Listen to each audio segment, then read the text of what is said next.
Hello Crossroads, hello everybody. This is your missions team in Redding, California, and we just wanted to give you guys a quick update of how everything's going and everything we're learning. It's been crazy here. This is our 5th week coming up now, and there is it just feels like total overload. We're reading like 1 or 2 books a week, plus extra homework, plus the kids and school 4 days a week. So it's insane. And then you hear from like people like Chris and Bill, and your brain just explodes. So it's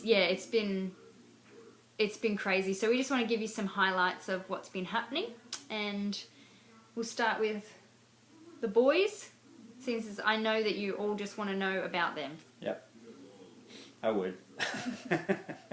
Tell us about the boys. How are they doing? Aren't you going to tell them? No, I thought you were. No, you are. No, because I'm talking about the next thing. Okay. Oh no, I was. Sorry. My bad. I'm wrong again. That's what I've been learning in Bethel School of Supernatural Ministry. The husband is always wrong.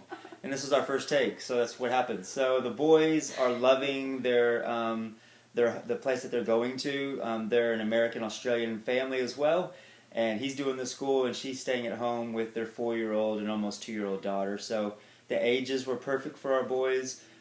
She has a heart for the Lord. She's been a nanny. She's been a midwife. She's the most perfect person we could have asked for. Amazing. That found us. And so they're watching our boys for a little next to nothing, and providing food and sleeping and good play times. And they love going there, and they've never cried asking for us to stay, and sometimes they don't want to leave after they've been there for 6 hours. So we could not have asked for a better blessing and a better family that we're becoming friends with, watching football with, drinking drinks with, and talking about life and what we're learning. And so, just thanks for asking about the boys, because they're doing awesome. Now that we have our own place and kind of a routine, they're really starting to kind of feel their way through what we're doing out here. And they still talk about Australia and when we're going back, but they're getting adjusted to American life, food, friends, and playtime. So yeah, they're good. And on that note, our little 1-bedroom apartment we found, it's been a crazy journey trying to find it, and then it was like our 2nd week of school when we found it, and we had to furnish the whole thing and do school and do all of the 3 weeks of homework that we had missed. So it was a super crazy start, like super crazy. It was very overwhelming. Yet we felt so full at the same time. I think Jesus' words about him being the bread of life was becoming very real. Although a lot of things were lacking, we just felt so full and just at peace and content and just happy. And so it was really good. We're in a tiny little 1-bedroom apartment, but we're all in the same room together, and it's very fun.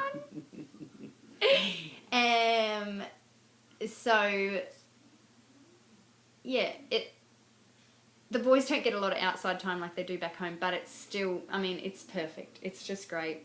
And it was one of the cheaper rents we could find as well, so it's been perfect. It's been really good, yeah. It's a good location. Gives the boys do have a little bit of space to run and get on their bikes and go around the neighborhood, and we're very blessed with our accommodation. And here comes our youngest. Watch out. And also, just to keep going, we want to make good use of your time. Just to let you know, we're reading lots, we're learning lots. We're getting new books given to us every week.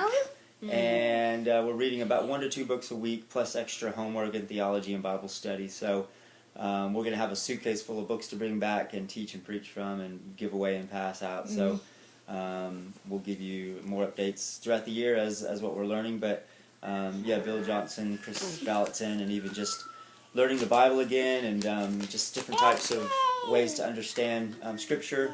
And the book right now I just finished was Healing and Evangelism by Chris Overstreet. So amazing. Supernatural Ways.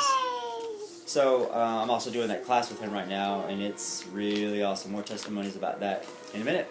Yeah. Okay. You monkey.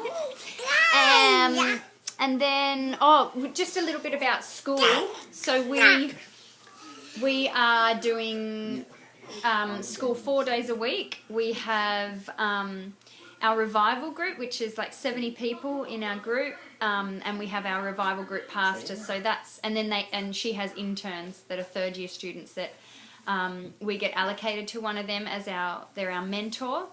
My mentor is beautiful. Her name is Morgan. She's pregnant with her first baby boy.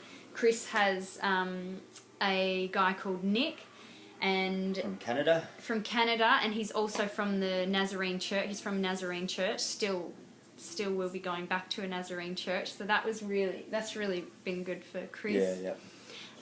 Then we have our core group, which is about 20 people in out of our revival group together. So it's kind of a smaller group that we get to spend more time with. And then we have a small group. So it's it's five girls in mine and 5 guys in Chris's. And we take turns of leading that every week. And that's like, they're like our core, like, people that we'll really invest into and get close to. And it's kind of the big group is kind of our family for the year and hopefully for longer. So and we've started doing on Thursdays we do city service projects, so we have to serve the city somehow. I am doing working with women in drug rehab, which we've just been doing training for so far, and then next week we actually go to the rehab clinic and actually start working with them and really just spending time with them, loving them, and probably do some music with them, worship music. They usually love doing that, so I'm really excited about doing that. And Chris? I get to go to elementary schools and do CrossFit exercises with elementary school kids that are there after school because they are at-risk kids that just need a little bit more attention or can't go home because their parents aren't there after school, so they come for 45 minutes and do a class, and we just get to play with them and do exercises and really just speak over them because they've come from some pretty sometimes not so positive places, so we're the few people maybe in a day that get to lift them up, build them up, have fun, believe in them. Yeah. And this is only my second week, but I'm absolutely loving it. So I'm also getting exercise, and I'm playing with kids and giving them love. So it's a win-win-win, and get to do it for the rest of the year. He comes back like this from it. It's so cool. Pumped up and pumped up. And then you want to share your... testimony so far, just in a few weeks, have just been activating a lot of what we've been learning about living in the prophetic, evangelism, just going to Starbucks and studying for a little bit, and throughout you see all these little different Bethel students reading their books, and then a homeless guy walks in, and a couple girls start loving on him, and we take him to Walmart, we dress him up, we get him ready for success for job interviews, and put him up in a place to stay at night. And then me and Kale are at a government office for a meeting, and then we notice another homeless guy who needs a lift to the mission. We give him a ride, but we take him out for breakfast, and we talk to him, and we take him to the mall because he wanted to go there for a while before he went to the mission. We get to just speak God's truth and love into him, and just getting a word, too, about what he's called to do, and just verifying that with what he's told me later, and what he started to feel about how he saw himself, and just pray for his back to get healed, because the way he carries his backpack all the way that he gets hitchhiking and stuff, so he gets a sore back, and prayed for healing and got healing, not complete, but he felt better, felt lighter, and he was encouraged and loved, so it was a success. And it's been really cool to practice getting words in the school, but also now activating it with people who've never had a word, and just encourage them. That's all we're doing, is just loving people, and when we love them, then the rest of it flows. The goodness of God leads people to repentance, and so that's what we're doing, is loving people with God's goodness, and then the rest just flows. The words that God gives us, the acts of service that come with that, it's becoming more natural and easy to do that. And when you're doing it around a bunch of people as well, you just get spurred on. So that would be one of my testimonies right now. I think one of the biggest things that I've been learning is definitely that, is letting connecting with the Father heart before you even speak to people, and when you're speaking to people, always getting His heart for them, and it changes everything. It changes everything when you have His heart. And so we've been practicing it a lot, prophesying over one another in all of our classes, in the big class, in revival group, in small groups, in my women's rehab group, and it's funny because it's been challenging in a way that I'm like, oh no, here we go. And then as soon as we're doing it, as soon as you connect to Father's heart and you start speaking from that and you see the person how God sees them, I've just been loving seeing people's faces when you speak God's love over them, and they either start weeping or laughing or smiling, and you just go, and I feel honoured to have seen that and to have been a part of what God thinks about them. And it's probably been my favourite part about it all, is prophesying and then getting prophetic words over us. Big powerful ones. Powerful words over us, which has been, we're keeping a track of all of that. So I've had a few breakthroughs and some deep, as Matt Pratton would say, some real ugly crying going on, and it's a beautiful thing.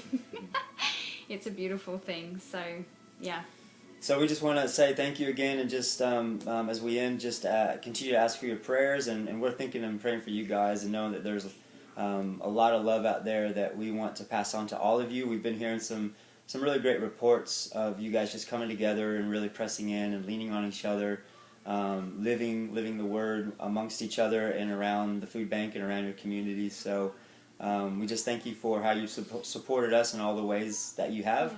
Continue to pray that we soak in and learn all that we're learning, can balance time, family, studying, all of that together, and that we just keep burning bright. That would be my biggest prayer request. I just wanted to also say that how much we appreciate you guys, and it feels like when we get the reports and what's happening there, it just feels like everything we're doing here is happening there. It feels really nice. It feels really good. It feels like we're on the same track, and we're just going after the same things, and that's fun. That's really fun. So we can't wait to like you said, just soak it all in, and come back and join back in with everything you guys are just powering on with. It's amazing. We love hearing about it. So keep writing to us, keep telling us, and we love you all terribly and miss you all terribly, and I hope you're all cheering the worship team on like never before. And we'll send another report after the presidential election is over, so you can tell you how we're surviving or how we're praying more. So until then, God bless America.